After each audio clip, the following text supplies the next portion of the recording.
Hello दोस्तों, नमस्कार। Santoshi IAS में आप सभी का एक बार फिर स्वागत है। यहाँ पर हम आज 2023 का इंटरपर्सनल कम्युनिकेशन के जितने भी क्वेश्चन बने थे उनको हम करेंगे। पहले तो थैंक यू उन बच्चों को जिन्होंने हमको ये बताया, क्योंकि हमको पता था कि मेरे दिमाग में ये था कि हमने पूरा जितना इंटरपर्सनल कम्युनिकेशन था पूरा 2022 से 2023 तक ख़त्म कर दिया है। लेकिन हमने 2022 तक ही ख़त्म किया था, 23 वाला जो आया था क्वेश्चन उसको नहीं ख़त्म किया था। तो उन सभी को थैंक यू जो हमको बताया कि सर आप इसको भी करवा दीजिए। तो आज हम 2023 का कर लेंगे। 2012 से 2022 तक नीचे प्लेलिस्ट दिया गया है इंटरपर्सनल कम्युनिकेशन का। जितने भी क्वेश्चन आपके प्रीवियस ईयर में आए हुए हैं सब कुछ वहाँ पर करवा दिया गया है, डिटेल में बताया गया है, समझाया गया है किस प्रकार से क्वेश्चन बन सकते हैं। तो जाइए उस प्लेलिस्ट को ओपन करिए और पूरी तरह से जितने भी हैं वो एक प्लेलिस्ट बना, उस प्लेलिस्ट से जितने भी वीडियो हैं सब देख लीजिए। बिलीव मानिए पेपर दे के आइएगा सी सेट का, वहीं से आपके क्वेश्चन आएंगे। ठीक है, बार बार वहीं से आते हैं तो वहीं से इस बार भी आएंगे। ठीक है, तो चलते हैं हम इंटरपर्सनल कम्युनिकेशन कर लेते हैं। ये हिंदी का है, ये हिंदी का, मैथ का भी हम मैथ का और रीजनिंग का वो भी हम वीडियो आपके लिए लाने वाले हैं कुछ ही दिन में। तो यहाँ पर कहाँ से 56 नंबर क्वेश्चन से स्टार्ट है इंटरपर्सनल कम्युनिकेशन, हम इसको देख लेते हैं। ठीक है, तो देखते हैं पहला क्वेश्चन क्या कह रहा है। पहला क्वेश्चन कह रहा है, ठीक है, जो लोग नए होंगे प्लीज़, अगर आप लोग नहीं जानते तो ये चैनल आप सबके उत्तर प्रदेश पीसीएस और आरओ एआरओ के लिए पूरी तरह से डेडिकेटेड है। जब तक आपका पेपर नहीं हो जाएगा तब तक हर सब्जेक्ट का आपको वीडियो यहाँ प्रोवाइड किया जाएगा। ठीक है, आप यहाँ पर फॉलो कर सकते हैं और पेपर में जाइएगा, हर क्वेश्चन लगभग क्वेश्चन यहाँ से आपको मिलने वाले हैं। ठीक है, तो जाइए, यहाँ पर जितने भी प्लेलिस्ट बने हैं सब कुछ एक लाइब्रेरी के फॉर्म में क्रिएट किया गया है, आप वहाँ पर जाके देख लीजिए। अब देखिए यहाँ पर इंटरपर्सनल कह रहा है, कथन और कारण में है ये क्वेश्चन। ठीक है, कह रहा है interpersonal attraction is a part of social interaction. अब देखिए इंटरपर्सनल अट्रैक्शन क्या होता है? अंतर व्यक्तिक आकर्षण सामाजिक अंतर क्रिया का एक भाग है। इंग्लिश वाला देखिए ज़्यादा समझ में आएगा। कह रहा है इंटरपर्सनल अट्रैक्शन क्या होता है? किसी को किसी के साथ एक अट्रैक्शन की भावना होती है। ठीक है, तो अभी हम देखते हैं। यह उत्तर जीविता हेतु आवश्यक है। तो पहला कह रहा है कि अंतर व्यक्तिक आकर्षण किसी व्यक्ति का, इंडिविजुअल का किसी इंडिविजुअल से जो अट्रैक्शन होता है, या कह सकते हैं किसी समूह से, किसी ग्रुप से अट्रैक्शन होता है। किसी, मान लीजिए आप किसी को फॉलो करते हैं, ठीक है, कोई सेलिब्रिटी है उसको फॉलो करते हैं, तो ये जो अट्रैक्शन होता है वो सामाजिक अंतर क्रिया का भाग होता है या सोशल इंटरेक्शन का भाग होता है। तो हाँ, क्योंकि जब आप फॉलो करते हैं तो वो भी एक सोशली आप फॉलो ही करते हैं। ठीक है, तो ये हमारे समाज का ही एक भाग होता है। ठीक है, तो ये पहला वाला तो सही है। कह रहे हैं यह उत्तर जीविता हेतु आवश्यक है। मान लीजिए आपको किसी से अट्रैक्शन हो गया, तो क्या ऐसा होगा कि आप उसके बिना नहीं रह पाएंगे? नहीं, ऐसा होता नहीं है। क्योंकि आप, ये ऐसा नहीं हो क्योंकि जीने के लिए आपको रोटी चाहिए, कपड़ा चाहिए, मकान चाहिए।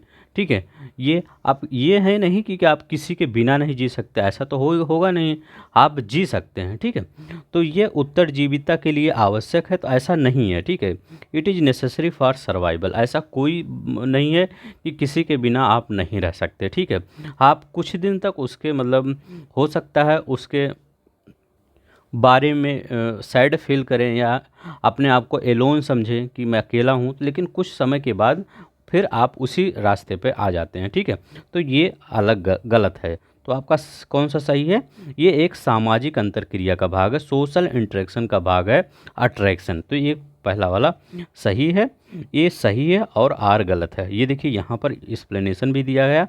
अंतर व्यक्तिक आकर्षण दो व्यक्तियों के मध्य पसंद आधारित एक दीर्घकालिक संबंध होता है। ठीक है, तो मतलब जो अगर आपका क्या होता, आपका एक इंटरेस्ट किसी चीज़ में है और सामने वाला का किसी चीज़ में इंटरेस्ट है, तो आप सबके बीच एक अच्छी बॉन्डिंग बनेगी। ठीक है। देखते होंगे मूवियाँ कई होती हैं, या हमारे समाज में भी ऐसे दो लोग मतलब होते हैं जिनकी मतलब एक ही पसंद होती है, तो उनके अंदर एक अच्छी बॉन्डिंग बन जाती है, एक दोस्ती हो जाती है। चाहे आप मेल मेल की बात करें, चाहे फीमेल फीमेल, या मेल मेल मेल फीमेल, किसी की भी बात करें, एक अच्छी दोस्ती हो जाती है आगे चल के। ठीक है। तो वो क्या होता है, एक बॉन्डिंग ही होता है, इंटरेक्शन का, अट्रैक्शन का ही। ठीक है। तो वो अट्रैक्शन का ही एक बॉन्डिंग होता है। ठीक है। अब देखिए वही यहाँ पर कह रहा है कि पसंद आधारित होता है। साधारण शब्दों में किसी व्यक्ति का दूसरे का स्वीकारात्मक अस्वीकारात्मक ढंग से मूल्यांकन करना अंतर वैयक्तिक आकर्षण कहलाता है। किसी व्यक्ति को आप स्वीकार करते हैं, अस्वीकार करते हैं, वही आकर्षण होता है। ठीक है। यह सामाजिक अंतर्क्रिया के एक महत्वपूर्ण हिस्सा है। यह उत्तरजीविता हेतु आवश्यक नहीं है। देखिए यह सामाजिक अंतर्क्रिया का महत्वपूर्ण हिस्सा है, लेकिन यह उत्तरजीविता मतलब ऐसा नहीं है किसी के बिना आप जी ही नहीं पाएंगे, ऐसा नहीं होता है। ठीक है। कुछ समय के बाद उसी आप अपनी दिनचर्या आगे बढ़ाते हैं। तो ये देखिए, और ये क्या है, ये सत्य है और असत्य है। तो यहाँ पर कौन सा जो हमने बताया ये सत्य है और गलत है। तो सी, हम इतना डिटेल में क्यों बताते हैं, हम अभी चाहते तो आपको सी वाला आंसर बता के आगे बढ़ जाए। कुछ चीज़ें इसमें देखिए, कुछ सामाजिक चीज़ें होती हैं। जब तक आपको इस चीज़ में पूरी तरह से डिटेल में नहीं समझाऊंगा, तब तक आपको अब आप समझ गए होंगे कि अगर कहीं भी आ जाएगा interpersonal attraction is a part of social interaction, आप खुद बता देंगे। ठीक है। और ये भी बता देंगे यह जीवन के लिए आवश्यक नहीं है। ठीक है। मतलब उत्तरजीविता के लिए, जीवन के लिए तो आवश्यक है, मतलब समाज के लिए था, लेकिन ये नहीं किया, आप इसके बिना रह ही नहीं सकते। ठीक है। अब देखिए यहाँ पर ये वाला क्या कह रहा है। देखिए हर चीज़ में डिटेल में समझाऊंगा ताकि आपको एक उसके बारे में कहानी बना सकें आप। ठीक है। और सिर्फ वर्ड पकड़िएगा। ठीक है। अब यहाँ पर कह रहा है such communication network promotes in and individual to communicate confidential information only with his immediate superior अथवा सबऑर्डिनेट। मतलब इनका कहने का मतलब, अगर आप किसी को संदेश भेजना हुआ, चाहे सुपीरियर, चाहे मतलब ऊपर वाले अधिकारी को भेजना हुआ, मान लीजिए आप यहाँ पर ग्रुप सी के अधिकारी हैं। ठीक है। ये ग्रुप सी के आप अधिकारी बने हैं, एक कोई पोस्ट है, आपको ग्रुप सी की पोस्ट मिली है, मान लीजिए UP SSC के थ्रू आप ग्रुप सी में गए हैं। इसके बाद आपको एक अपने से ऊपर, ठीक है, मान लीजिए कोई PCS अधिकारी है, वो ग्रुप बी का अधिकारी है। ठीक है। और ये नीचे ग्रुप डी का अधिकारी है, वो अधिकारी नहीं मतलब एक नीचे ही होगा। तो ये ग्रुप बी का अधिकारी आप सी हैं, और ये नीचे आपकी एक पोस्ट है। तो आपको अगर संदेश भेजना होगा, चाहे इस अधिकारी को भेजना होगा, चाहे नीचे वाले आपको सबऑर्डिनेट को, मतलब सबऑर्डिनेट आपका इसको भेजना होगा, तो आप किस थ्रू भेजेंगे? तो गपशप के थ्रू थोड़ी भेजेंगे। क्या आप अधिकारी को गपशप बोल देंगे, हाँ सर ले लीजिएगा, ऐसा थोड़ी होता है। आप एक वे में भेजेंगे। ठीक है।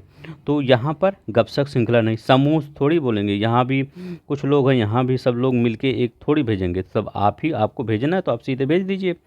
ठीक है। तो ये भी चक्र श्रृंखला थोड़ी है कि कोई एक चक्र बनाएंगे फिर इसको भेजेंगे, ऐसा भी नहीं है। एकल श्रृंखला, आप एकल श्रृंखला, चाहे नीचे वालों को भेजना हुआ, चाहे ऊपर वालों को भेजना हुआ, आप एकल श्रृंखला में भेजेंगे। ठीक है। तो यही कह रहा है, इनमें से कौन सा संचार तंत्र व्यक्ति को अपने तरीके से उच्च अधिकारी या अपने अधीनस्थ अधिकारी को गोपनीय सूचना देने के लिए प्रेरणा करता है? तो कौन प्रेरणा देता है? तो वो एकल सिंगल चेन देता है। एक सिंगल चेन, आप सी हैं, चाहे बी को अधिकारी को भेजना हुआ, चाहे नीचे सबऑर्डिनेट को भेजना हुआ, आप भेज सकते हैं एक सिंगल चेन के द्वारा।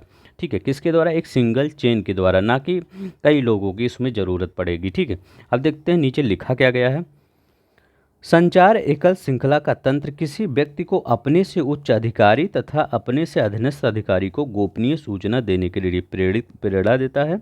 एकल श्रृंखला तंत्र से व्यक्ति में एक निर्धारित प्रक्रम में संचार करता है। इस तंत्र से संचार ऊपर से शुरू होता है, अर्थात किसी संगठन को शीर्ष स्तर से अन्य कर्मचारियों से विभिन्न स्तरों के माध्यम से नीचे की ओर कार्य करता है। इस संचार तंत्र में समय ज़्यादा लगता है। ठीक है। तो चलते हैं, इतना आपको याद रखना होगा। अब चलते हैं यहाँ पर देखते हैं, मैं आपको आंसर छिपा दूंगा ताकि आप पहले सोचिए, थोड़ा सा सोचिए, इसके बाद आप उसका आंसर दीजिए। ठीक है, आंसर मैंने छुपा दिया है, अब इसका खुद करिए, इसके बाद आंसर दीजिए कौन सा आपका सही है। ठीक है, थोड़ा सा और दिखा, बस। अब देखिए इस पे क्या कर रहा है यहाँ पर, oral communication. Oral communication is useful channel for communication. करें संचार, वो जो मौखिक संचार है, मौखिक संचार मतलब जो हम सब बोल रहे हैं, जैसे मैं आप भी आपको बता रहा हूँ तो ये मौखिक तरीके से बता रहा हूँ और कभी कभी लिख के बताता हूँ। तो मौखिक संचार एक उपयोगी संचार का माध्यम है। तो क्या मौखिक संचार उपयोगी संचार का माध्यम है? हाँ है, क्योंकि जब आप अपने मम्मी पापा से बात कर रहे हैं तो मम्मी पापा से बात कर, पापा आए ऑफिस से तो आप क्या कर रहे हैं, पापा लिख के आप थोड़ी बात करेंगे। जो आपसे पापा से जो पूछना है तो क्या किसी कॉपी में लिखेंगे फिर पापा को देंगे, फिर पापा कॉपी में लिख के आपको देंगे? ऐसा नहीं होता। आप क्या करेंगे, किसी चीज़ को आप दे देंगे, इसके बाद वो भी मतलब वो आप मुंह से बोल देंगे, वो भी आप जो उनको जवाब देना होगा वो आपको जवाब देंगे। ठीक है, तो वो क्या उपयोगी संचार नहीं है? क्या आप अपने फादर से या किसी और से, किसी टीचर किसी से बात कर रहे हैं तो क्या वो उपयोगी संचार नहीं है? तो वो उपयोगी संचार ही है। ठीक है, यूजफुल कम्युनिकेशन है, तो ये तो एकदम सही है आपका। अब दूसरा कह रहे हैं क्योंकि मौखिक संचार में क्या कहा गया है इसका प्रमाण नहीं है, इसलिए आप देखिए इसका असर्शन रीजन में कह रहा है क्योंकि मौखिक संचार में प्रमाण नहीं मिलता, इसलिए यह यूजफुल नहीं है। देखिए क्या होता है वहाँ पर, आप इंग्लैंड में देखे होंगे, वहाँ का संविधान क्या है, ओरल, लिखित वहाँ का संविधान नहीं है इंग्लैंड में। ठीक है, ओरली वहाँ का संविधान मतलब बिना लिखा हुआ है। ठीक है, तो क्या वहाँ के संविधान की वैल्यू नहीं है? ऐसा हो सकता है कि वहाँ के संविधान मतलब कुछ नहीं, ऐसा नहीं है। वहाँ के संविधान की भी वैल्यू है, बहुत ज़्यादा वैल्यू है। ठीक है, तो क्या है ये करें क्योंकि मौखिक संचार में क्या कहा गया है इसका प्रमाण नहीं मिलता, इसलिए यह उपयोगी है। ये तो गलत है। ठीक है, इसका मतलब एक्सप्लेनेशन ये गलत कह रहा है, एक्सप्लेनेशन ये गलत है, लेकिन आपका दोनों ही सही है क्योंकि मौखिक संचार में क्या कहा गया है इसका प्रमाण नहीं मिलता है। जैसे कोर्ट में आप जाएंगे तो कोर्ट आपसे ये पूछेगा कि इसका कोई प्रमाण, लिखित प्रमाण लाइए। मुंह से बोलने से वहाँ कोर्ट में नहीं होता, कितना भी आप इमोशनल होकर बोलिए, उसका कुछ एक प्रमाण चाहिए। तो मेरा ये कहने का मतलब है इसका ये व्याख्या नहीं कर रहा है कि मौखिक संचार एक उपयोगी संचार है, इसका माध्यम है क्योंकि मौखिक संचार में क्या कहा गया है इसका प्रमाण नहीं, व्याख्या नहीं कर रहा, लेकिन दोनों ही आपका सही है। ठीक है, तो यहाँ पर आपका ये बी वाला है, दोनों सत्य है किंतु आर ए की व्याख्या नहीं करता है, व्याख्या नहीं कर रहा लेकिन दोनों तो सही है। ठीक है, तो दोनों ही सही है लेकिन व्याख्या नहीं कर रहा है। ठीक है, तो ये याद रखेंगे। तो जैसे हमने इंग्लैंड का बताया कि वहाँ पर और जो संविधान है वो ओरली संविधान है, उसका प्रमाण नहीं, लेकिन उसका एक वजूद तो है। ठीक है, तो आप ये भी नहीं कह सकते कि वह उपयोगी नहीं है, जो संविधान है उपयोगी है। तो यहाँ वही अगर अप्लाई कर देंगे तो आपका सही हो जाएगा। ठीक है, देखिए मौखिक संचार से तात्पर्य संप्रेषण द्वारा बिना सूचना तथ्य संवाद के मुख से उच्चारण के माध्यम से प्राप्तकर्ता को प्रेषित करना, अर्थात संप्रेषण लिखित न होकर मौखिक या जुबानी निर्गमित किए जाते हैं, मतलब भेजे जाते हैं। इस पद्धति में समय व धन दोनों की बचत होती है, ये अभी याद रखिएगा, समय और धन दोनों की बचत होती है। मौखिक संचार लिखित संचार की तुलना में अधिक लचीला होता है।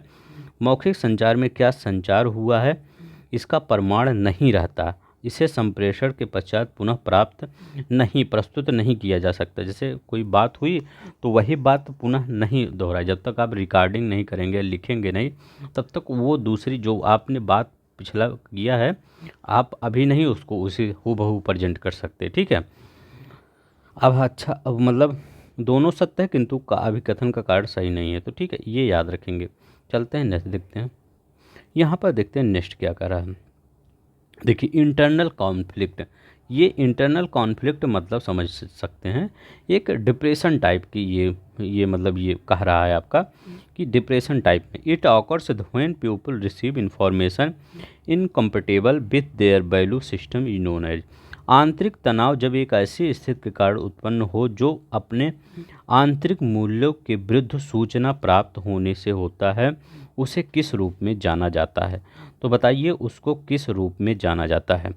तो उसको किस रूप में, संज्ञानात्मक विसंगति, कॉग्निटिव डिसोनेंस में के रूप में जाना जाता है। अब क्या होता है या देख लीजिए, जैसे इंटरनल कॉन्फ्लिक्ट होता है तो कहीं ना कहीं वो क्या होता है, कभी कभी आप डिमोटिवेट फील करते होंगे, आंतरिक तनाव, विश्वास की कमी कि मेरा पीसीएस होगा, आईएएस होगा कि नहीं होगा, मैं एक अधिकारी बन पाऊंगा कि नहीं बन पाऊंगा, ये सब जो आपके अंदर विश्वास की कमी हो जाती है, इसीलिए यह इंटरनल कॉन्फ्लिक्ट उत्पन्न होता है। इंटरनल कॉन्फ्लिक्ट इसलिए इसको बोला जाता है क्योंकि यह मोटिवेट और डीमोटिवेट के बीच में एक, आप कह सकते हो, वार की तरह होता है। आप अपने आप को हमेशा मोटिवेट रखना चाहते हैं, लेकिन कुछ ऐसी परिस्थितियां होती हैं जो आपको डिमोटिवेट करना चाहती हैं। ठीक है, वो आपके बाहर की भी हो सकती हैं और आपके अंदर से भी निकल सकती हैं परिस्थितियां। तो ये देखिए, यही है आपको आंतरिक तनाव, जब एक ऐसी स्थिति के कारण उत्पन्न हो जो अपने आंतरिक मूल्यों के विरुद्ध हो। आंतरिक मूल्य मतलब जो आपका वैल्यू है, आप विश्वास करते हैं, आपका एक डिग्निटी है, आपकी हॉनेस्टी है, आपका एक फेथ है, आपका एक आशा है कि हम आगे चल के अधिकारी बनेंगे, विरुद्ध सूचना प्राप्त होने से होता है, तो उसे संज्ञानात्मक विसंगति के रूप में जाना जाता है। इसमें क्या होता है, बेचैनी का वह भावना जो किसी के विश्वास, दृष्टिकोण और मूल्यों और उसके कार्यों के मध्य आपसी तनाव के कारण उत्पन्न होता है।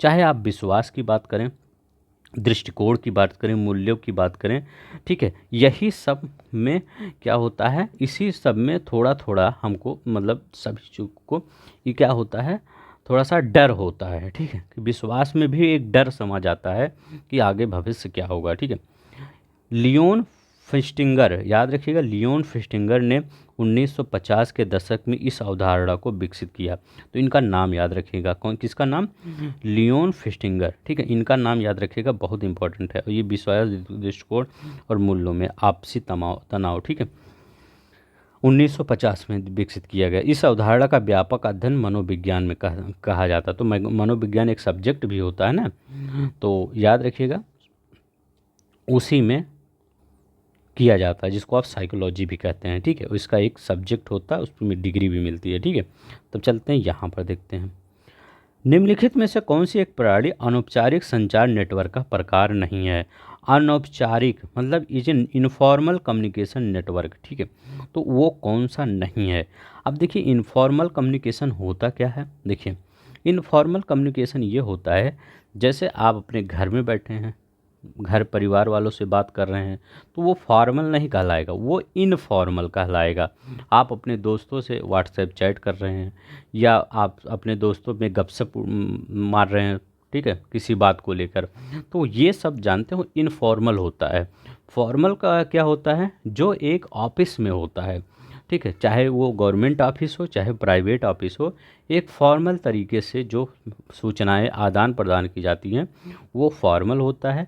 जब आप अपने घर के आसपास, मतलब घर के लोगों, कलीग, ये सबसे बात करते हैं, तो इनफॉर्मल में आता है। अनौपचारिक, उसमें कह रहा कौन सा एक संचार प्रणाली का नेटवर्क नहीं है, मतलब जो घर परिवार ये सब दोस्तों से बात करने का वो नहीं है, क्या कहते हैं उसको, प्रकार नहीं है, वो क्या है, तो वो क्या है, सर्कुलर, परिपत्र। आप देखे होंगे हिंदी में एक परिपत्र लिखने को आता है, आर ओ पेपर में। तो परिपत्र क्यों लिखने का आता है, क्योंकि आप जाएंगे, अधिकारी बनेंगे, तो वहाँ फॉर्मल बात करनी पड़ेगी। ये नहीं कि आप गपशप वहाँ पर गपशप मारिए, ठीक है, ऐसा नहीं होगा वहाँ पे। अनौपचारिक संचार दो व्यक्तियों के मध्य होता है, जो आपस में मित्र हो सकते हैं, परिवार के सदस्य भी हो सकते हैं और संस्था के भी सदस्य हो सकते हैं, बिना किसी नियम और निर्देश के। आप अपने फैमिली के साथ, अपने दोस्तों के साथ बात करते हैं, क्या कोई नियम लगाते हैं, क्या हमको इसी तरह बात करनी है, नहीं तो थोड़ा सा प्रॉब्लम होगी, ऐसा नहीं, आप कुछ भी एकदम फ्री माइंड से बात करते हैं, तो वही होता है। ठीक है, जिसमें फ्री माइंड से बात हो वो इनफॉर्मल होता है, जिसमें प्रेशर माइंड से बात हो वो फॉर्मल होता है। इतना याद रखिएगा दिमाग में, फॉर्मल इनफॉर्मल में अगर इतना याद करना है, जिसमें फ्री माइंड होता है इनफॉर्मल, जिसमें फ्री माइंड नहीं होता है वो क्या होता है, फॉर्मल होता है। डेविस कीथ के अनुसार अनौपचारिक संचार निम्न प्रकार के होते हैं। एक अनौपचारिक बता रहा है, इनफॉर्मल, जिसमें फ्री माइंड होता है। एक गपशप होता है, गपशप नेटवर्क, गपशप नहीं करते हैं, घर परिवार के साथ साथ मिलकर बैठ के गपशप करते हैं।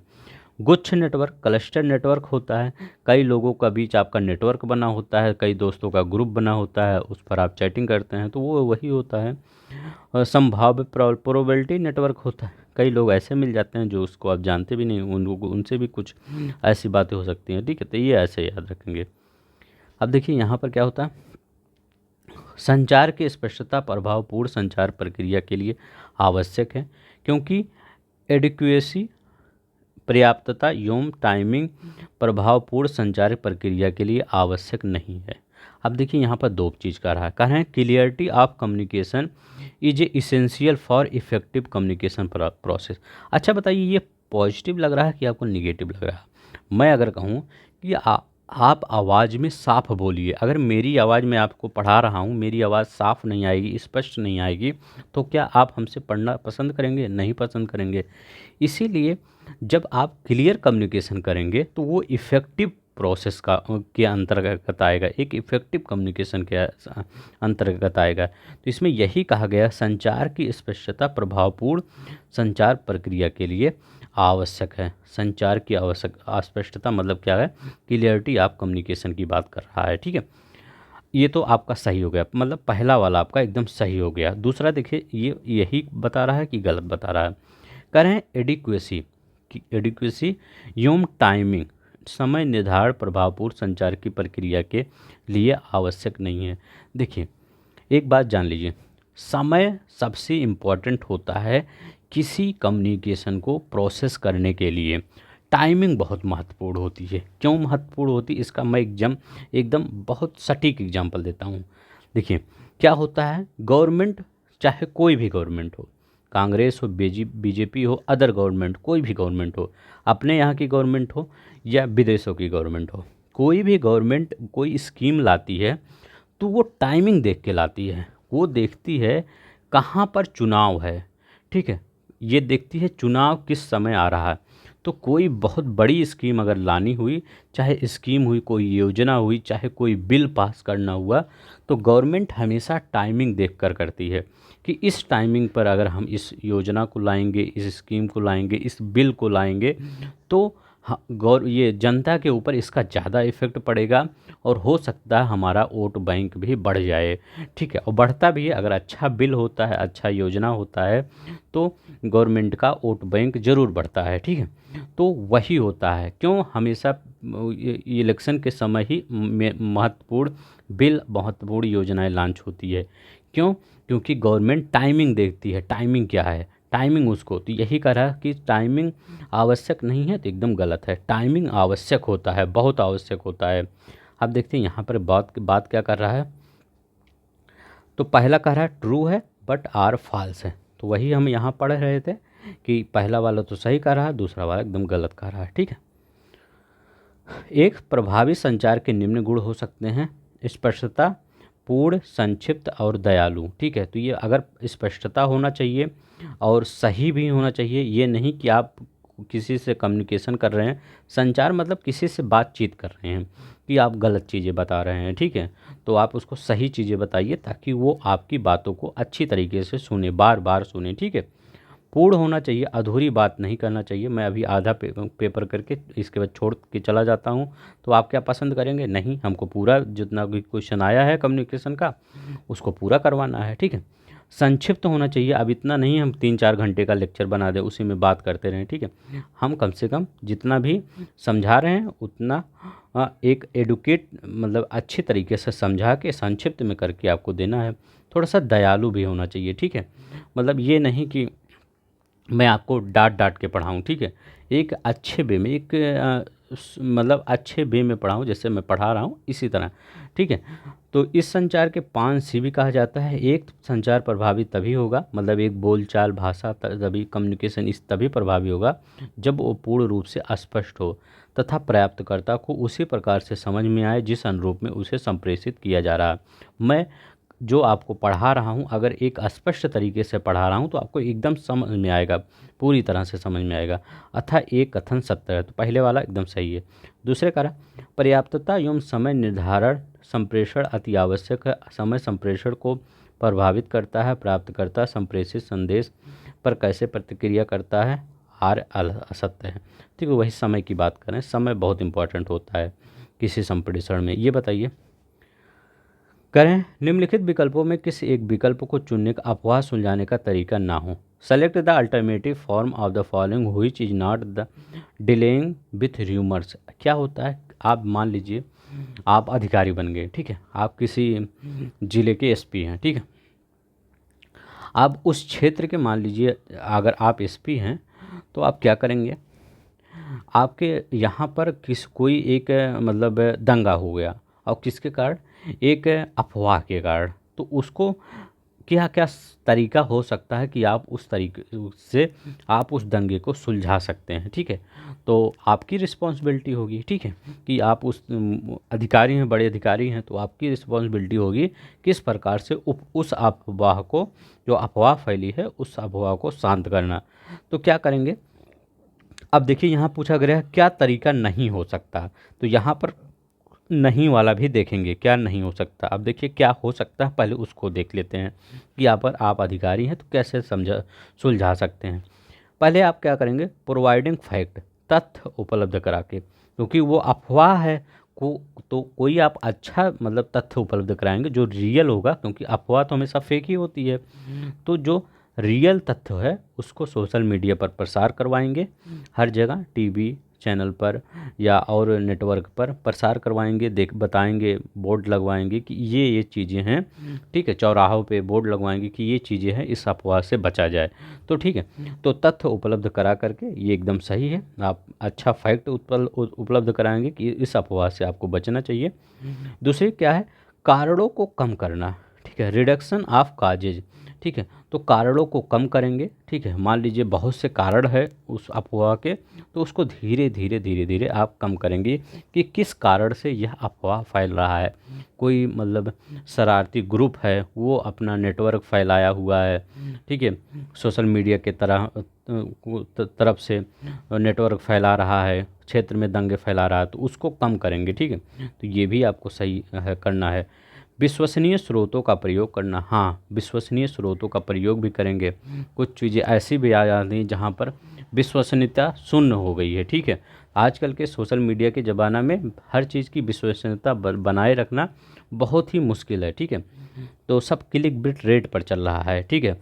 तो ऐसे चीज़ों को आप कम मतलब विश्वसनीय स्रोतों का प्रयोग करेंगे, अच्छे चैनलों को बताएंगे कि आप इस तथ्य को लोगों के बीच में प्रसार करिए, ठीक है, ताकि इस अफवाह को कम किया जा सके, ठीक है। अब देखिए यहाँ पर क्या करेंगे, समुदाय के नेताओं से तथ्य छिपाना, तो ऐसा नहीं करेंगे कि जो वहाँ के नेता लोग हैं उनसे कोई तथ्य छुपाएंगे, उससे और भी दंगे होने के चांस होंगे, ठीक है।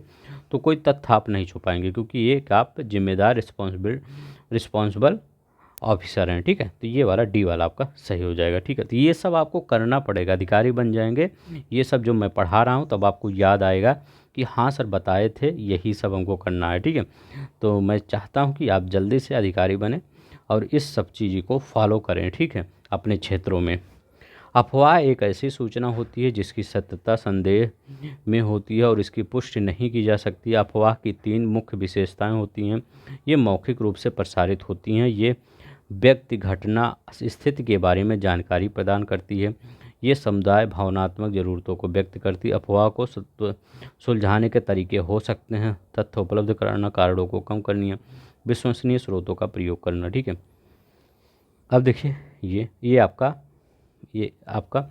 कॉन्सेप्ट है। ट्रांजैक्शनल एनालिसिस क्या होता है, ये इम्पोर्टेंट है। ट्रांजैक्शनल एनालिसिस, इसको किसने डेवलप किया था ये बताइए। सम व्यवहार विश्लेषण सिद्धांत को मूलतः सर्वप्रथम किसने डेवलप किया था?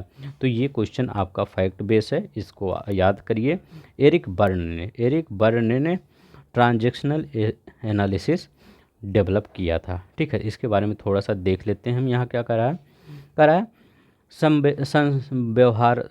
व्यवहारात्मक विश्लेषण मतलब ट्रांजैक्शनल मतलब क्या होता है, भावनाओं का, विचारों का आदान प्रदान जो होता है, ठीक है। क्योंकि जब आप मनी का ट्रांसफ़र करते हैं तो क्या करते हैं, एक मनी दूसरे मनी ट्रांसफ़र ये सब करते हैं, तो वहाँ मनी का करते हैं, यहाँ भावनाओं को करिए, ठीक है। तो वही यहाँ पर जो ट्रांजैक्शनल लिखा गया है, इसको जब यहाँ पर हम बातचीत से रिलेटेड बात कर रहे हैं, तो यहाँ पर जब बातचीत करेंगे तो भावनाएं तो बीच में आएंगी, पैसा थोड़ी आएगा, भावनाएं ही आएंगी।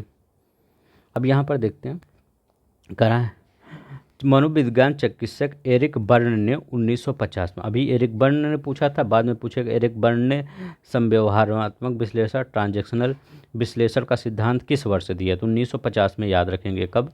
1950 में दिया था, ये याद रखेंगे। समव्यवहार विश्लेषण एक मानसिक प्रक्रिया है। बर्न ने फ्रायड के विचारों को से प्रभावित कर इसका विकास किया था। समव्यवहारक विश्लेषण किसी व्यक्ति के रिश्तों संबंधों की जांच करता है। बर्न के अनुसार मानव मन बहुआयामी है और विभिन्न भावनाओं, दृष्टिकोणों और जटिल व्यवहारों को के उत्पादन के लिए बातचीत करते हैं। ठीक है, तो क्या होता है जब मानव किसी से बात करता है तो बहुत सी भावनाएं डेवलप होती हैं। ठीक है, तो इसी के बारे में बात कर रहे हैं, मतलब उसको आदान प्रदान होता है। कभी भी जब किसी से आप बात करते हैं तो आपकी भावनाएं आती हैं बाहर। ठीक है, अब यहाँ पर देखते हैं, कौन संचार में एक मनोवैज्ञानिक बाधा नहीं है? तो बताइए, कौन संचार में एक मनोवैज्ञानिक बाधा नहीं है? तो ये देखिए, यहाँ पर देखिए, प्री मेच्योर असेसमेंट। तो प्री मेच्योर, तो हम कहते हैं नहीं, वो अभी बच्चा प्री मेच्योर है, उसकी गलतियों को माफ़ करिए। ठीक है, तो ये क्या है? ये आपको गलत है, ये मनोवैज्ञानिक बाधा है। ठीक है, तो प्री मेच्योर, समय से पूर्व मूल्यांकन अगर किसी कर रहे हैं तो ये आपका बाधा है। ठीक है, तो समय से पूर्व उसका मूल्यांकन न करिए, समय से आने पर ही उसका मूल्यांकन करिए। ठीक है, हर चीज़ का एक समय होता है, अभी हमने बताया हर चीज़ का एक समय होता है। संसार में अविश्वास, देखिए ये भी निगेटिव है, प्रीमेच्योर भी, ये भी निगेटिव है, तो हर चीज़ निगेटिव काट दीजिए। अनवधान, ठीक है, तो ये इन अटेंशन, ठीक है, तो ये भी आपका अटेंशन, अगर किसी चीज़ को आप अच्छे से ध्यान से सुन रहे हैं, इसका मतलब वो अच्छी चीज़ें हैं।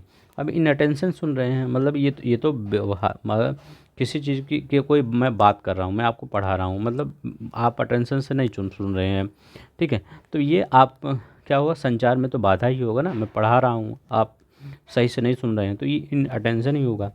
शारीरिक रूप से व्यक्त संदेश, बॉडी एक्सप्रेस मैसेज, ये एकदम सही है। शारीरिक रूप से व्यक्त संदेश यह मनोवैज्ञानिक बाधा नहीं है। ठीक है, तो ये याद रखिएगा।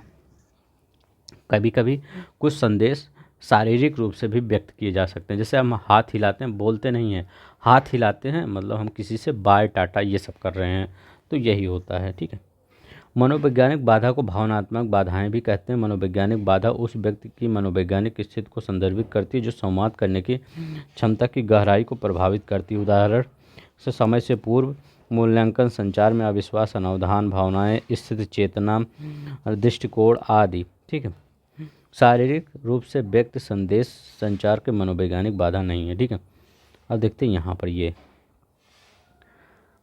संचार मॉडल में विचारों के संदेश में डालने की प्रक्रिया को किस रूप में जाना जाता है? ठीक है, तो ये तो एकदम सिंपल ही है, इसको क्या कहते हैं? Encoding. ठीक है, कोई मतलब आप संदेश है, ठीक है, एक संदेश है, इसको क्या कहते हैं? इसमें एक बॉक्स में डालते हैं। ठीक है, तो यहाँ ईएन कोडिंग होता है, फिर ये डिकोडिंग होकर, ईएन कोडिंग के बाद डिकोडिंग होकर आपको संदेश प्राप्त हो जाता है। ठीक है, ईएन को यहाँ रिसीवर से संदेश प्राप्त हो जाता है। अभी मैं इसका वो पूरा वो भी दिखाऊंगा। ठीक है, ये जो आपका 65 नंबर का क्वेश्चन है और 66 नंबर का, ये क्वेश्चन दोनों ही सेम है। यहाँ करा संचार प्रक्रिया में निम्नलिखित तत्वों में कौन सा सही क्रम है?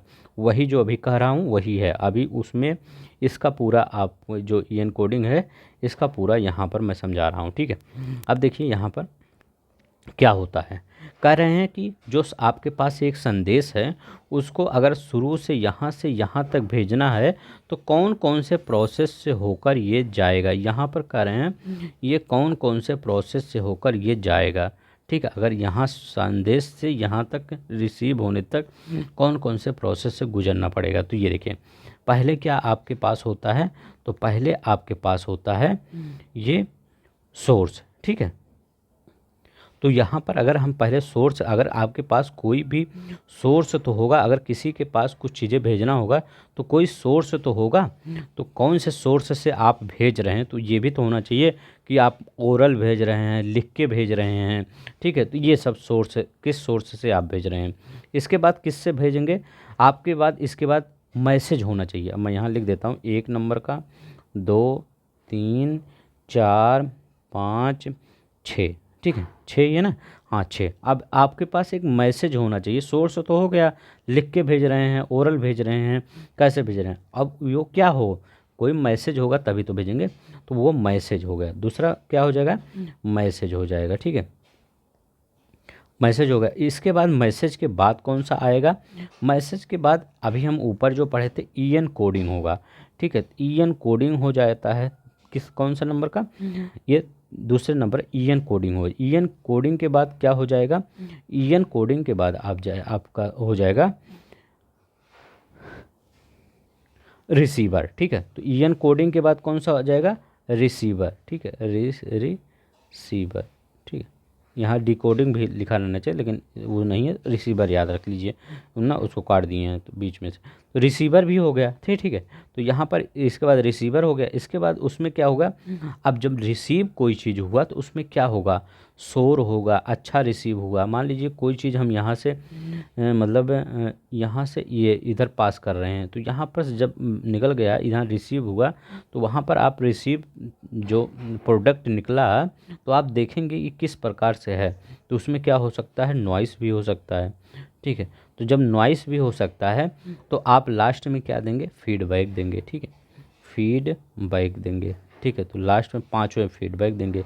अब देखिए ये आपका पुष्ट कर रहा है कि नहीं, 1 हो गया, फिर 4 हो गया, 4 मैसेज हो जाएगा लिखा हूँ, फिर 2 ई एनकोडिंग हो जाएगा, फिर रिसीवर, फिर नॉइज, फिर फीडबैक, ठीक है।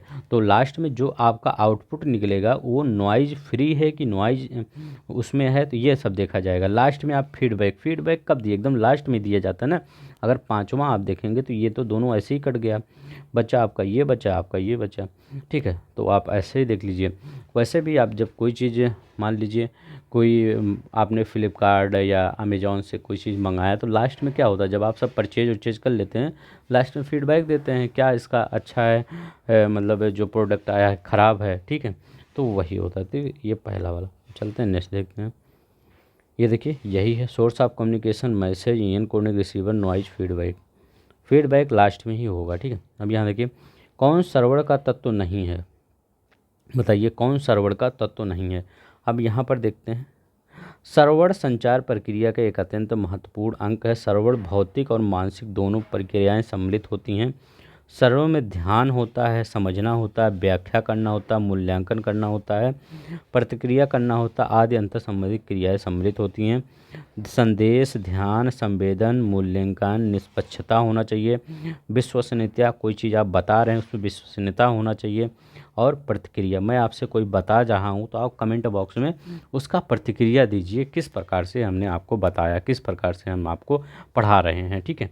तो ये भी होना चाहिए, संवेदना होना चाहिए उसमें, एक मतलब इमोशनल इमोशन होना चाहिए, ये नहीं कि मैं आपको डांट डांट के पढ़ा रहा हूँ, ठीक है। और यहाँ ध्यान भी, आप मैं जो पढ़ा रहा हूँ आपको उसको ध्यान से सुनना भी पड़ेगा। मूल्यांकन होना चाहिए, मैं जो पढ़ा रहा हूँ, आप जो पढ़ रहे हैं, मेरा आप मूल्यांकन करिए, मैं आपका मूल्यांकन करूं टेस्ट के थ्रू, ठीक है। तो ये सब होना चाहिए, निष्पक्षता होना चाहिए, एक निष्पक्ष तरीके से मैं कोई एग्जाम्पल दूं तो मैं किसी का फेवर ना करूं, एक निष्पक्ष एग्जाम्पल दूं, ठीक है। तो ये सब होना चाहिए, लेकिन अनुनय नहीं होना चाहिए, ठीक है, परसुएशन, ठीक है, ये नहीं होना चाहिए, इसमें अनुनय का कोई वो नहीं है, ठीक है। तो ये संवेदन, मूल्यांकन, प्रतिक्रिया होना चाहिए, अनुनय नहीं होना चाहिए। तो इसमें ये सब याद कर लीजिएगा। प्रभावी सर्वर के निम्न आवश्यक तत्व कौन से हैं, संदेश होना चाहिए, ध्यान होना चाहिए, जब मैं पढ़ाऊँ तो वही याद कर लीजिए क्या क्या होना चाहिए। आप ध्यान आप देंगे, संवेदना मैं व्यक्त करूंगा, मूल्यांकन आप करेंगे, ठीक है, मैं करूंगा आपका मूल्यांकन, निष्पक्ष रूप से बताऊंगा, ये नहीं किसी एक बच्चे को बता रहा हूँ, किसी एक बच्चे को नहीं बता रहा हूँ, विश्वसनीयता बताऊंगा, उसमें प्रतिक्रिया आप देंगे, फीडबैक देंगे क्या होता है, ठीक है।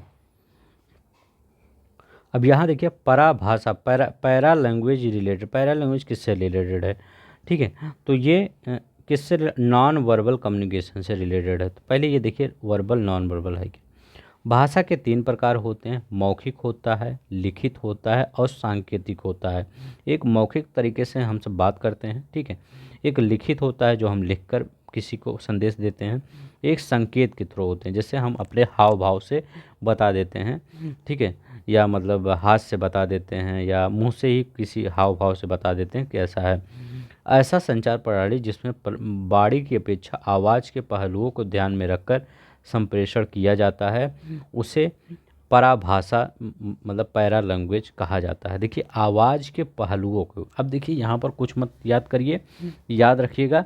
जो पैरा लैंग्वेज होता है इसमें जैसे आप कोई गाना सुन रहे हैं सारे गा मा पा, या कोई दक्षिण भारत का शास्त्रीय नाटक सुन नृत्य सुन रहे हैं, या वो सॉन्ग सुन रहे हैं, कई दक्षिण भारत के शास्त्रीय सॉन्ग है ना, गीत हैं, तो उसको सुने। देखिए उसमें एक लय होता है, मुंह का उतार चढ़ाव होता है, ठीक है। तो यहाँ देखिए इस संचार में आवाज़ के उतार चढ़ाव पर अधिक महत्व दिया जाता है। कक्षा संचार में अति ये महत्वपूर्ण होता है। पराभाषा किसी व्यक्ति, अब देखिए कक्षा संचार में कैसे महत्वपूर्ण होता है, जैसे मैं आपको क्या बता रहा हूँ, अगर मैं आपको ऐसे पढ़ता चला जाऊँ, एक मैं एग्जांपल दे रहा हूँ। भाषा के 3 प्रकार हैं, मौखिक, लिखित, सांकेतिक। ऐसा संचार जिसमें वाणी की अपेक्षा आवाज़ के पहलुओं को ध्यान रखकर संप्रेषण किया जाता है उसे परिभाषा कहा जाता है। बस ऐसे अगर पढ़ूंगा तो आपको समझ में आएगा, नहीं समझ में आएगा तो मैं ऐसे पढ़ रहा हूँ कि देखिए भाषा 3 प्रकार के होते हैं, मौखिक होता है, लिखित होता है, सांकेतिक होता है। मौखिक में आपको बोलचाल की, लिखित लिखकर बताया जाता है, सांकेतिक मुंह से हाव भाव से इसको बताया जाता है, ठीक है, ये बॉडी के थ्रू। तो ऐसे आपको समझ में आ जाएगा। तो यही कह रहा है इसमें, ये कक्षा में अति महत्वपूर्ण होता है, ठीक है। तो ये याद रखेंगे। पराभाषा किसी व्यक्ति के स्वर के अध्ययन को समझना पराभाषा कहलाता है। उसके स्वर को समझना, जैसे मैं बोल रहा हूँ मेरे स्वर को समझना, ठीक है, आवाज़ को नहीं, स्वर को समझना, मतलब स्वर जो मैं बोल रहा हूँ मेरे उतार चढ़ाव के समझना, वही पराभाषा होता है। इसमें पिच होती है, लय होती है। देखिए गाने में देखें पिच नहीं होती, लय होता है। एक अच्छा लय कैसे क्रिएट किया जाता है, ध्वनि होती है, शब्दों के उच्चारण की गति होती है, किस प्रकार से उसकी गति को, अभी देखिए जैसे मैं अभी एग्जांपल दिया था एकदम सीधे पढ़ दिया था, तो सीधे भी नहीं पढ़ना है। क्लिच का उपयोग किया जाता है, आदि शामिल हुई है, अशाब्दिक संप्रेषण के प्रकार हैं, ठीक है।